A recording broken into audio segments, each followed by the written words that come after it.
Ole tun trum chu rem na ni hun man e tlem te kan han thlir thuk thu don nia mu nom zual oma kan han riat Khozol district kan nia Khozol a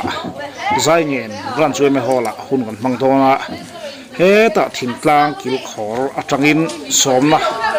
kan donangin zai pol sial hok nor ran chu me tem ni don nia chung ta chu kan han thlir zui thuk tu don ni hemi pa hianin program a munom zual lai te kanan tilang zok dona top thleng milo thlir sak turin kanan in loka tuna hian sial hok no chu me te jing dar kolari lo dewa kal turin in bua sai tan meka sial hok no chu me hola zai pol member te kan huang hian tong trai na hun mana in fuina ten an nei zok zoka hemi zo hian kal liam hal mai do re một con sạt tức là tàu nó vào in tu này trồng cây là không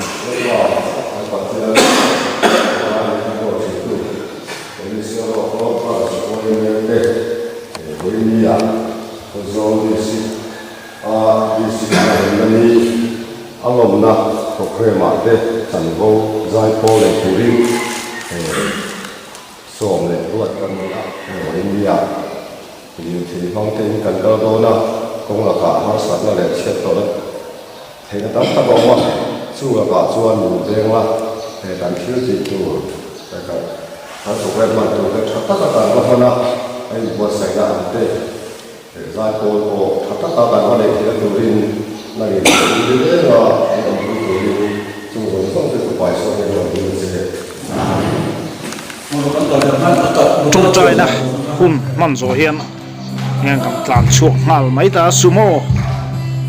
pahni le kar pakhat nain beng leng theya hian jing dar pel seta the han tlan chuak phei ta ni Khozol hen ma phong hi an tilang thuaka khodai le Khozol lu tir lom te pokan thir le anga kalkong hi an thir de zor tai la ei hi sial khua kan la pel lo de useta an pel trek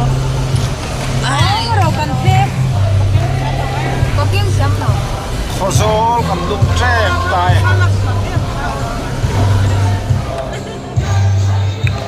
Khozol kan lut don tron ta tu na hian khodai kan tlan lut pheya soitong khan sumo pani le pick up o sumo pani le car ania atlai hian chhum liam kon waiting set ha hian kananin ha khoma helai tang hi chuanin kain zui chho to don ni helai hi cham phai peng na lai bor khan ta kal leng halang Khozol khochung hi ham tilang le zor ta la thangin remna ni voini kan pan tura hian program silok norbam chu me zai pol te zai tura nin lo da tel ve wangin tho tak main anan kalania Khozol chuang takin kan thleng pheya ti chuan cho te khama ti hian zai ngen ban chu me hol lama dar so pakhatari trep to an kal khom tron ta ni helai tu lai hian kina lado chamin khol lian o lo bu ani dor ni hol chung hian thir thuak lokila stage lampon chei moi khop maya khol lian lo thleng lo dewa kotlama upapol ten khol lian lado ne na lo lom na ya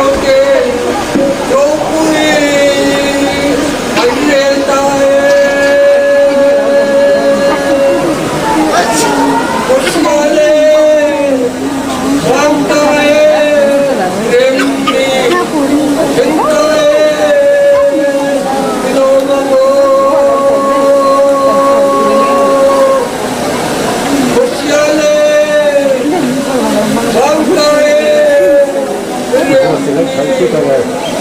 Gõ để không bỏ lỡ những video hấp dẫn.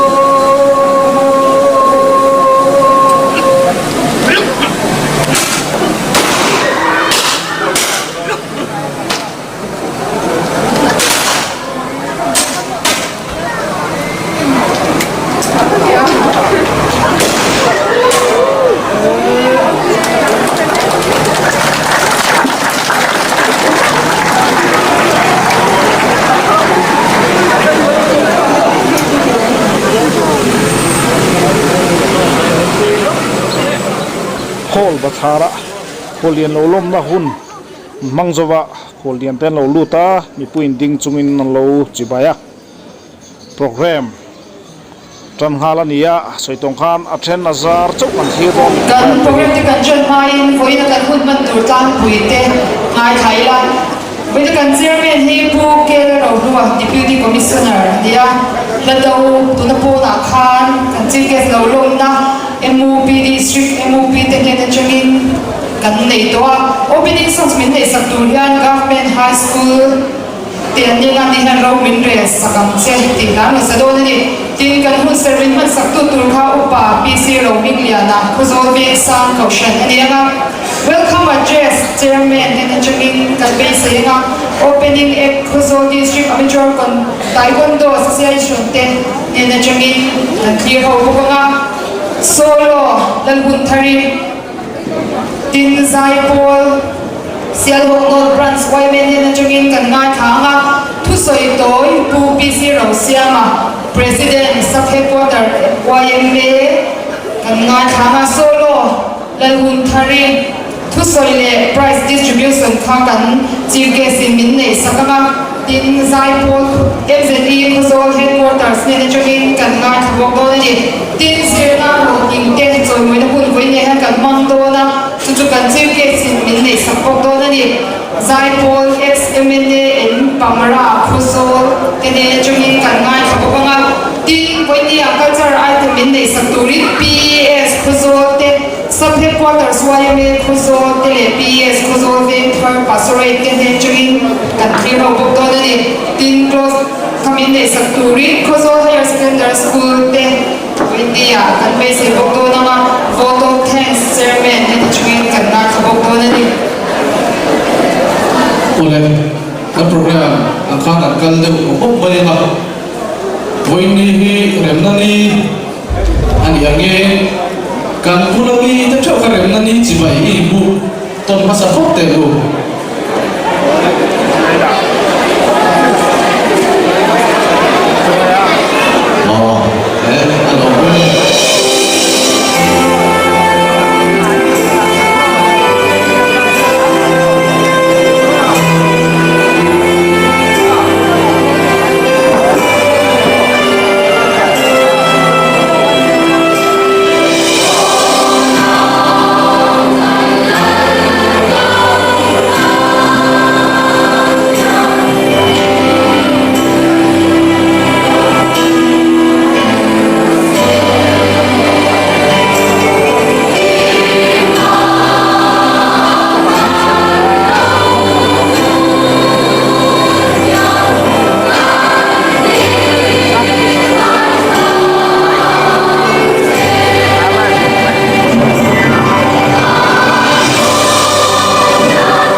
kan lo me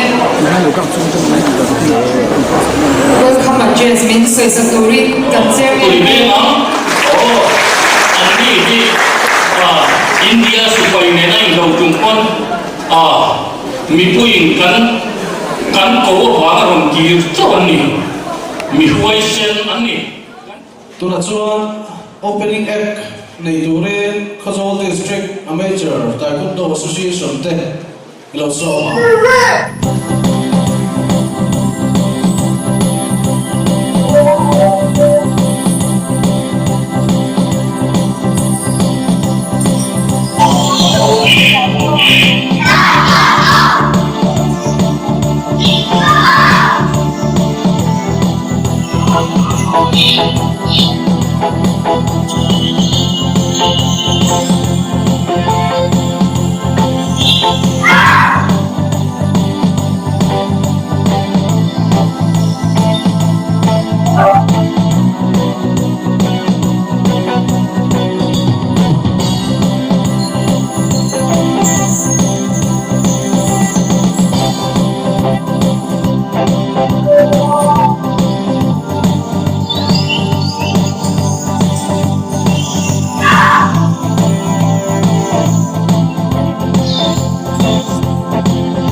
Branch Waymente, Zailing Uturila Soviet One.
siêu bộ nó cần suy mê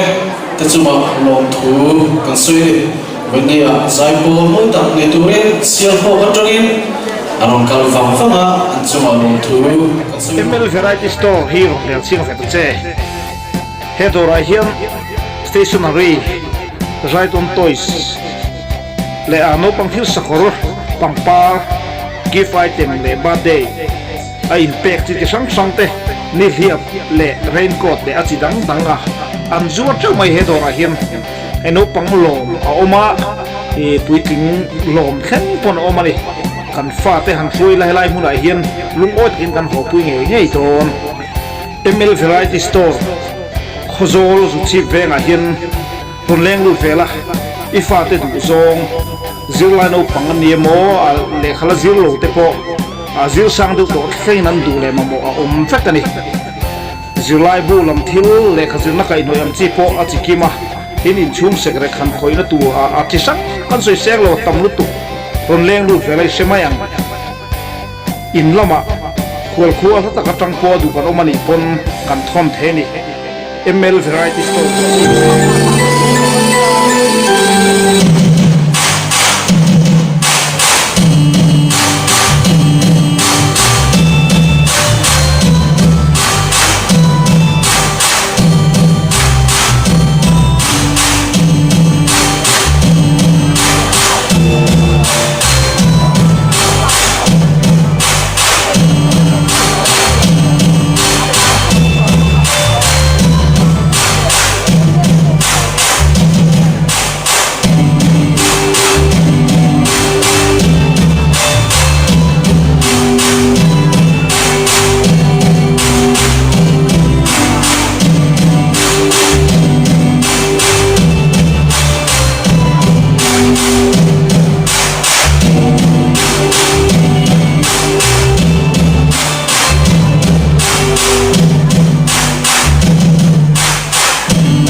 mà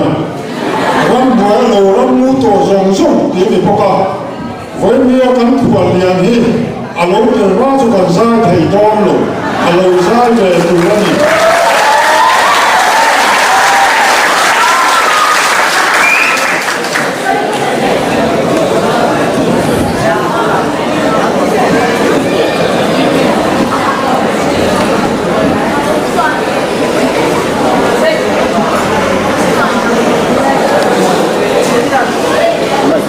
Hãy subscribe cho kênh Ghiền Mì Gõ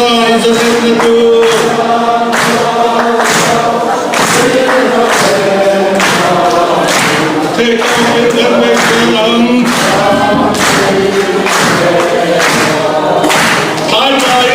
bỏ lỡ những video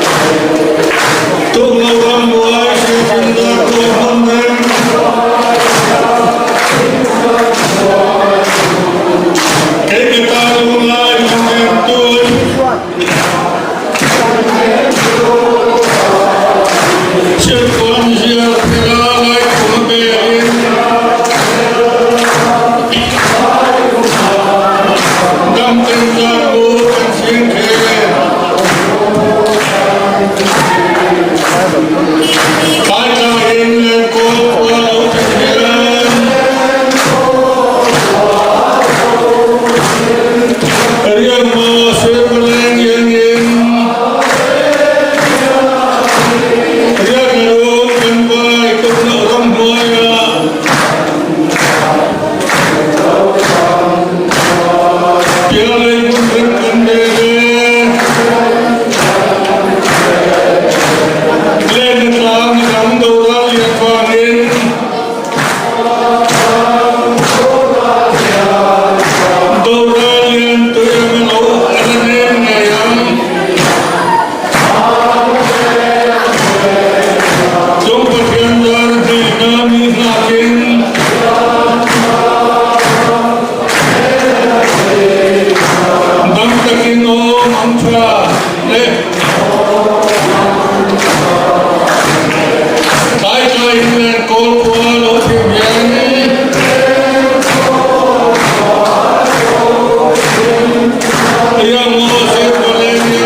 Tôi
PS Kozolvent her pastorate Zerukan Moi tak may minun sos ka.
Closing songs minday sakturin Kozol Higher Secondary School ke ilaw soma.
kan chairman pu ke le ro nuwa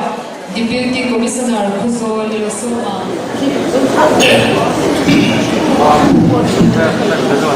Allah kan cakap maya guna kan suak zuka baranda ber zong zong po Allah kan pek maya ki kinang pangate munsang pangate aleng lo te pokatama voitu pathia khumai na jara renani ro pui takin kan mama along om le mai voinia long tu soi na pang kan chananga pathia ke khoi na jara program lo thim tatan nia kan chief guest nu pa le voinia program ni tu jong jong te department from te hemuna rom mang tu te item ni jong jong te chuma long tu kan organizing committee ai kan sai ni tikha atoi theng ML variety store here lian sing vet che hedora hian stationery right on toys le ano pang thil sakor pangpar gift item le birthday a impact ti sang sang te ni hiap le raincoat le achi dang danga am zuwa cha mai hedora hian eno pang lom a oma e puiting lom khen pon oma ni kan fa te han thui lai lai mun a hian lungot in kan ho pui nge ngei ton ML variety store khozol zu chi venga hian runleng lu vela ifa te du zong zirla no pangani mo le khala zirlo te po a zir sang du to khein nan du le mamo a fekani zirlai bu lam thil le khazir na kai noyam chi po a chikima in chung sekre khan khoina tu a chisak kan soi sek lo tam lu tu runleng lu vela semayang in lama khol khuwa ta ka tang po du kan omani pon kan thom theni ML variety store zu chi veng